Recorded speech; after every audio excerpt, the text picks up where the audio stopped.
Welcome to my channel. ఈరోజు మెంతికూర పెసరపప్పు పొడికూర తయారు చేస్తున్నాను. ముందుగా 100 గ్రాముల పెసరపప్పు తీసుకుని దాన్ని అరగంట నానబెట్టుకోవాలి.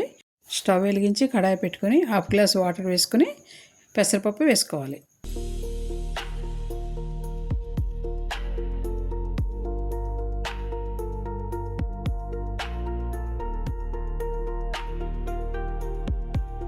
మూడు కట్టలు మెంతికూర తీసుకుని శుభ్రంగా కడుక్కొని ఈ మరుగుతున్న పప్పులో వేసేసుకోవాలి.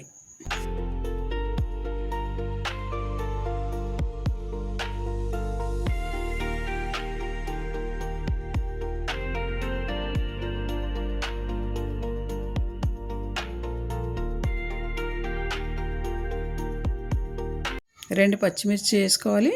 కారం, పసుపు, ఉప్పు వేసుకొని బాగా కలుపుకున్నాక మూత పెట్టేసుకోవాలి.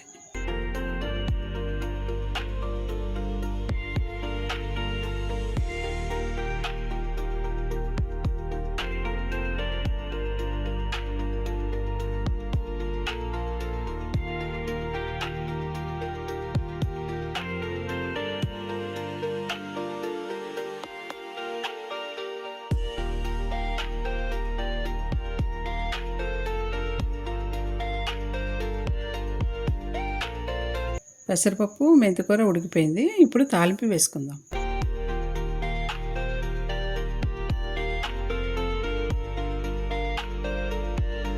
ఒక స్పూన్ ఆయిల్ వేసుకుని దాంట్లో వెల్లుల్లి, ఆవాలు, జీలకర్ర, ఎండుమిరపకాయలు, కరివేపాకు వేసుకుని వేపుకుందాం.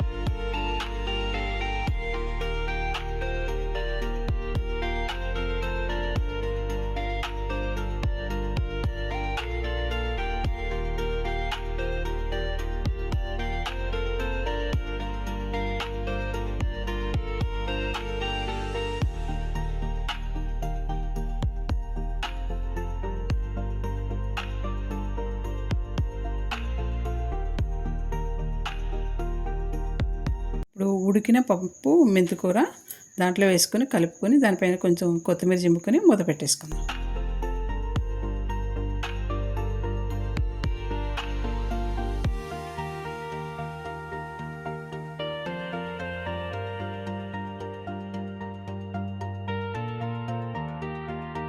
ఇంతేనండి, ఈజీగా అయిపోయే పెసరపప్పు, మెంతికూర పొడికూర రెడీ అయిపోయింది.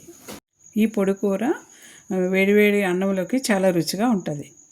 మీరు ట్రై చేయండి, మీకు కూడా నచ్చుతుంది. లైక్ చేయండి, షేర్ చేయండి, సబ్స్క్రైబ్ చేయండి.